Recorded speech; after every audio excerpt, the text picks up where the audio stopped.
एक बार मेरे प्रधानमंत्री का भाषण वो लोग सुन लें। दरभंगा में एक और एम्स खोलने से लेके पटना के नए एयरपोर्ट टर्मिनल के उद्घाटन तक।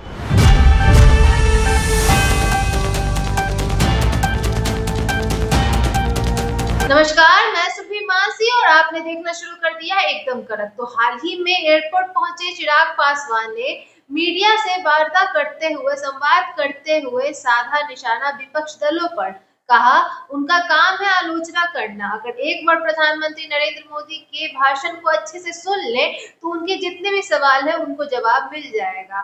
और उन्होंने क्या क्या कहा इस बयान में, आइए जानते हैं। एक बार मेरे प्रधानमंत्री का भाषण वो लोग सुन लें। जितना ध्यान ये लोग हमारे प्रधानमंत्री को क्रिटिसाइज करने में लगाते हैं, एक बार अगर उनके भाषण को वो सुन ले तो उनको पता चलेगा कि मेरे प्रधानमंत्री के द्वारा क्या क्या कार्य किए गए हैं।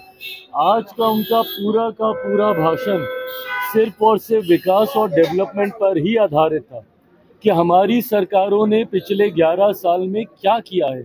केंद्र की सरकार, और जब से बिहार में डबल इंजन की सरकार आई है, दरभंगा में एक और एम्स खोलने से लेके पटना के नए एयरपोर्ट टर्मिनल के उद्घाटन तक, और हजारों करोड़ की योजनाएं अलग अलग सेक्टर में। आज भी लगभग 50,000 करोड़ की योजनाओं का शिलान्यास प्रधानमंत्री जी के द्वारा किया गया है। तो विपक्ष जितना समय भ्रमित करने और गुमराह करने में लगाता है, उतना समय अगर मेरे प्रधानमंत्री की बातों को ढंग से सुन ले तो उनको भी पता चलेगा कि बिहार में क्या नहीं था और अब क्या आ रहा है। पर्यटन मंत्री कह रहे हैं कि बिहार में शराबबंदी है और इससे राज्य को नुकसान हो रहा है। बिहार में शराब चालू होना चाहिए, इस पर विचार करना चाहिए। नीतीश कैबिनेट के मंत्री राजू सिंह का बयान।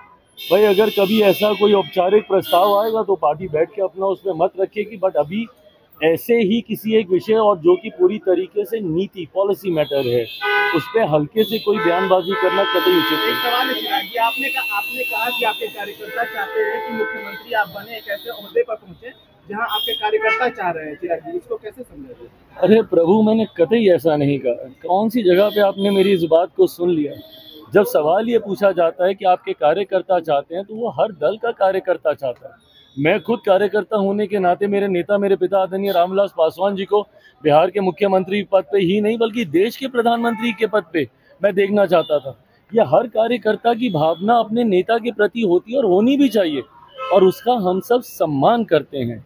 पर भावनाओं से देश नहीं चलता है, भावनाओं से सरकारें नहीं बनती हैं।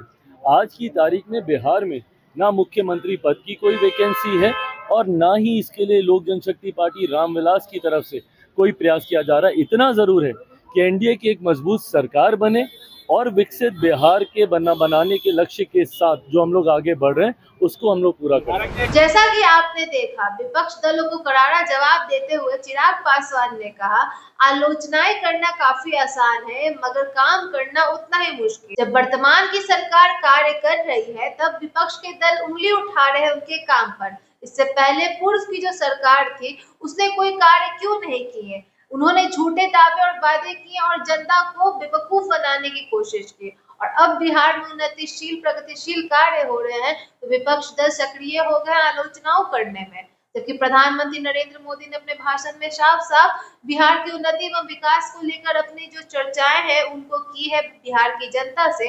साथ साथ भविष्य में क्या क्या करेंगे उनकी चर्चाएं भी उन्होंने स्पष्ट रूप से की है। तो अगर सही से उस भाषण को सुन ले, प्रधानमंत्री नरेंद्र मोदी के भाषण को, तो उनके जितने भी सवाल है उनके सारे जवाब उन्हें मिल जाएंगे।